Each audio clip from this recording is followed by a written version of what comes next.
Thank you all for being here today and for the Subcommittee on National Parks, Forests, and Public Lands hearing on the importance of wildfire resilient communities. I'd also like to welcome our panel. My hope today is that we can recognize the important steps Congress has already taken to fund fire suppression and forest management with the passage of the fiscal year 2018 Omnibus Appropriations Bill and that the recently enacted Farm Bill.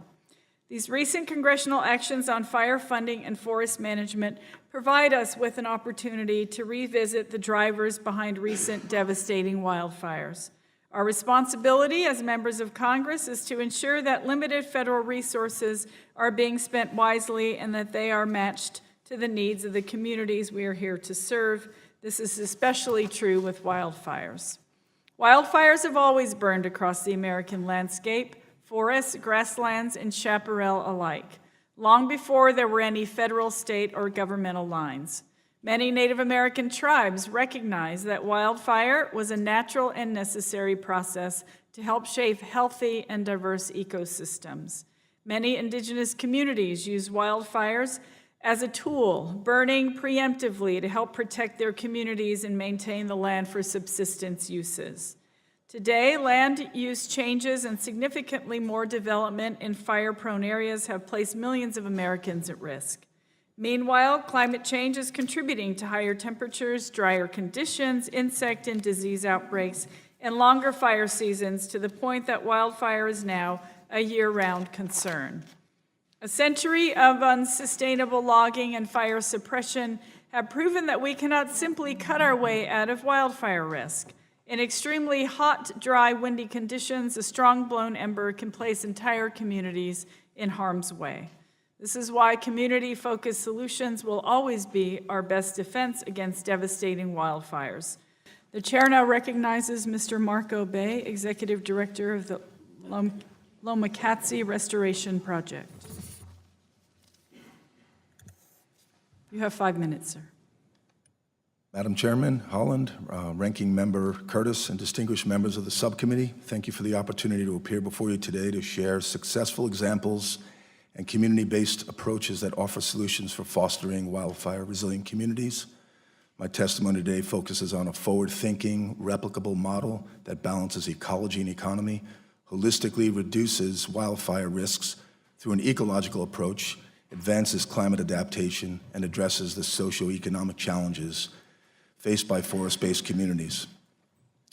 This solution is a practical approach, a holistic approach, and it's accomplished through authorities granted by the Congress, subcommittees, and the Stewardship Authority has been a successful model of layering in this ability to create resilient fire communities. We're working across 7 stewardship agreements in partnership with the Forest Service, the Bureau of Land Management, with our tribal partners, and thank you, Madam Chairman, for recognizing Aboriginal fire as a really holistic approach to being in a fire-resilient community and creating a model for a place-based way to live with fire.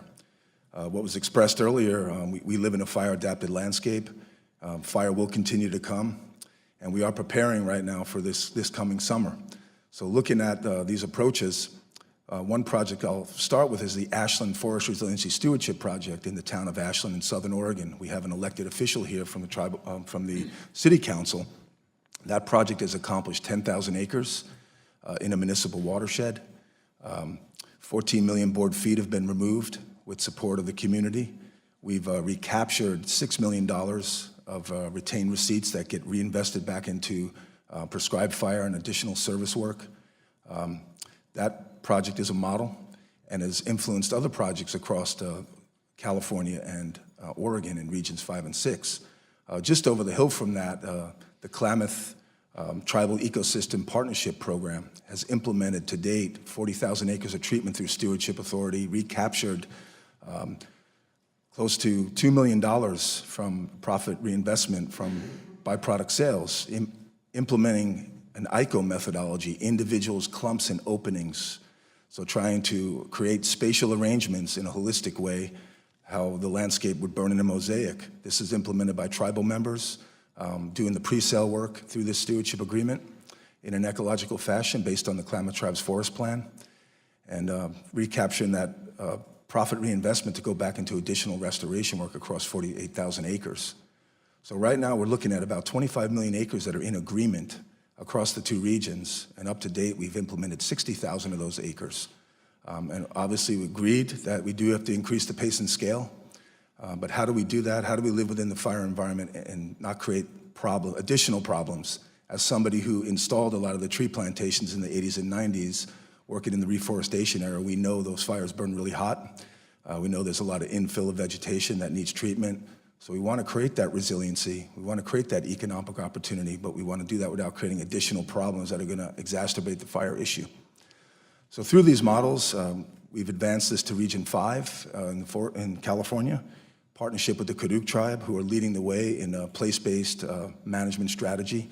So from the execution of NEPA preparation and zones of agreement through collaborative work, the Western Klamath Restoration Partnership is one example. That has worked with the tribe and the Forest Service and 20 community organizations to get about 6,000 acres off the ground. And we'll have about 6 million board feet coming out of there through that ICO method, and employing tribal members in the local community, employing local loggers, and moving in that place-based, forward-thinking way of getting work done collaboratively. So collaboratives offer a huge amount of capacity to get these projects off the ground, zones of agreement. To advance this further, back in the Rogue Basin with the Ashland project, we've had 10,000 acres implemented. Now we want to expand this across 1 million acres in the Rogue Basin using risk assessments, science and forest-based risk assessments. And we're looking at about 1 million acres of that 4 million acre landscape that needs treatment through the Forest Restoration Initiative. In order to do that, it's going to take a significant investment, but there'll be some recapture from those retained receipts. We're looking at 35,000 acres a year that need treatment, a $30 million investment over time to create that resilient landscape, using that model, layering in youth training and employment programs, layering in workforce development programs, incubating local businesses, private sector businesses, keeping our service providers and timber operators afloat so we can continue to increase the pace and scale and restore resiliency. Thank you so much.